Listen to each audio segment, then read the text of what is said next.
didn't spend a great deal of time with Nick, but I want to relay a couple of funny stories that we had together.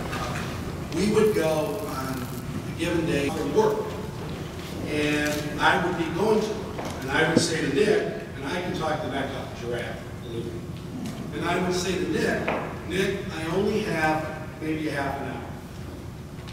3 hours later, we would still be talking about football.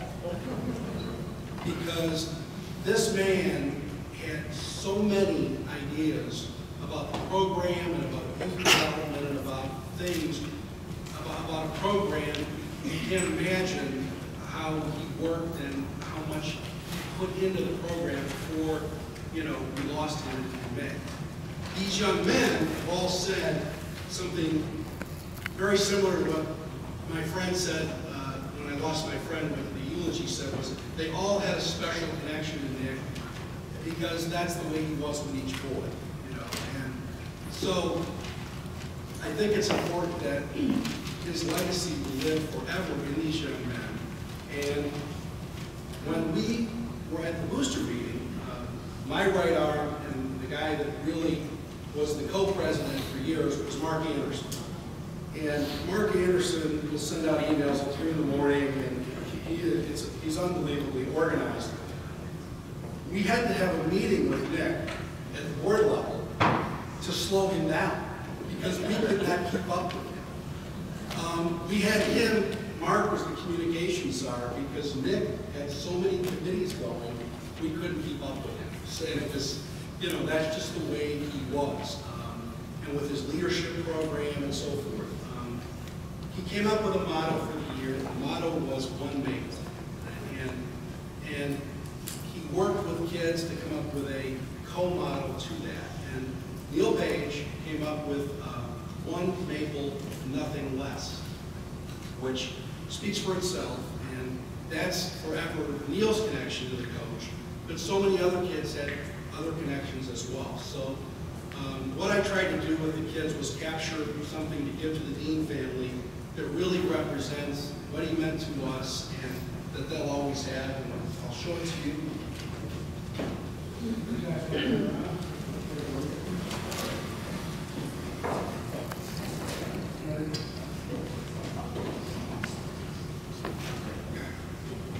One maple, nothing less, and their signature.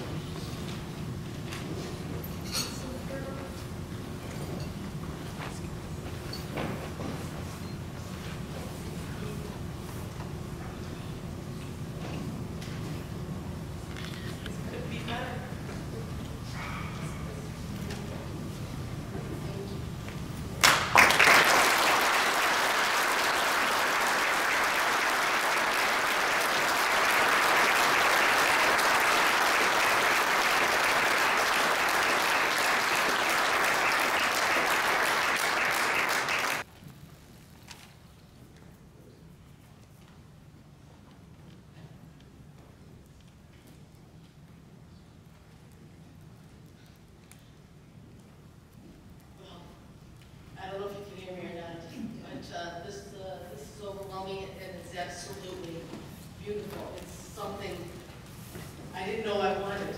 I mean, it's something that you could only have anticipated, something I didn't know I loved and absolutely loved. And I'm so grateful. I know Nick had a gift for speaking, as you know, too well. That is not my gift, but I would like to share a little bit of the story prior to Nick coming to Seaholm that some may not know, when he was asked if he would begin coaching, moving from Troy to Seaholm, and the trepidation that as a family that we had.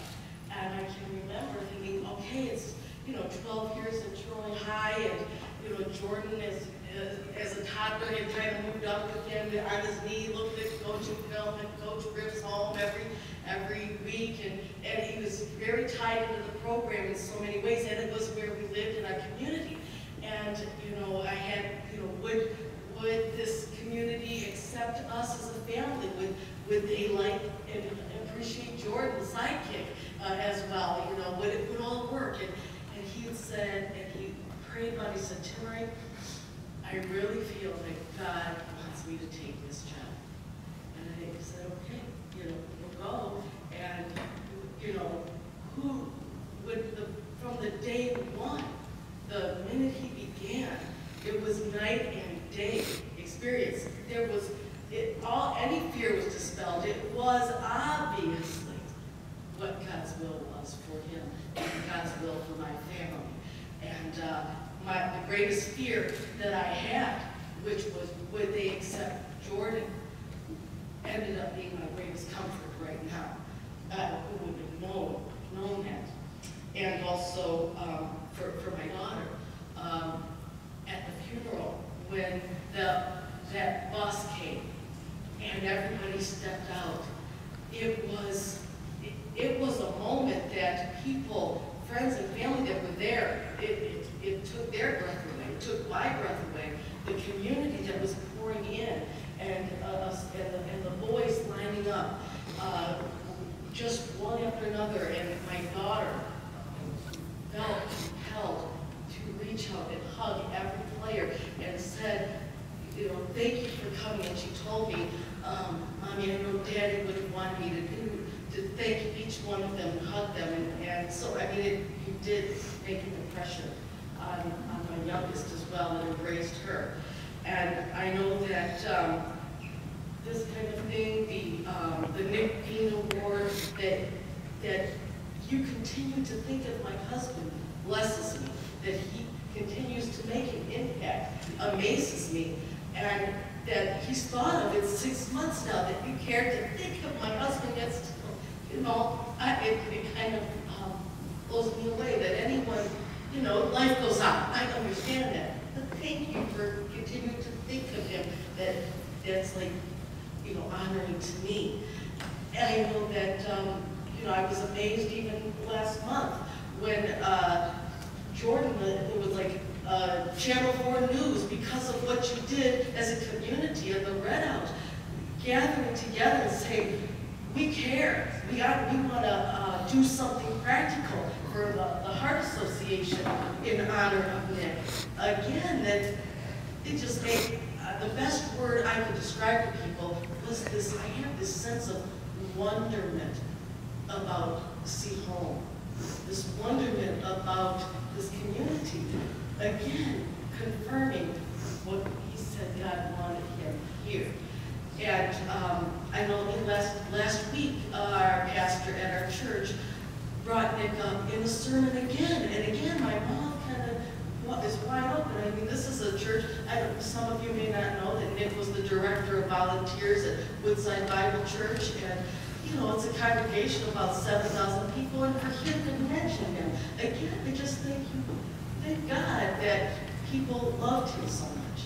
And I was just thinking about how the impact of a person's life, you know, says something about their value. And I have to tell you that I feel so very comfortable around each of you. I feel comfortable at the Seaholm stands. I feel comfortable in my own home. And if I could share a little bit, just privately, so that it happens in my own heart, the most uncomfortable place I am emotionally is at my church. And I try to figure that out. Why is that? I have a hard time walking by his office door and all the places, like he's there, he's touched so many things and all the projects that he led the volunteers to do and everything. And I remember, okay, I had to pick something up in an office just recently, and I hesitated because I know emotionally I'm just struggling to even walk through those doors. And so I waited till everyone was gone, and I went into the office to get the envelope, and on the door, I just kind of took my breath away.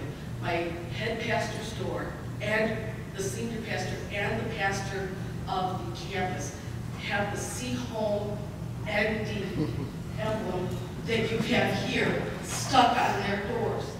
And I talked to the women's director about this yesterday, and she said, Timari, Doug Schmidt never sticks anything on his door. And I thought, Seaholm isn't just in my heart, and Seaholm isn't just in my family's heart, but it's got a little mark at my church as well.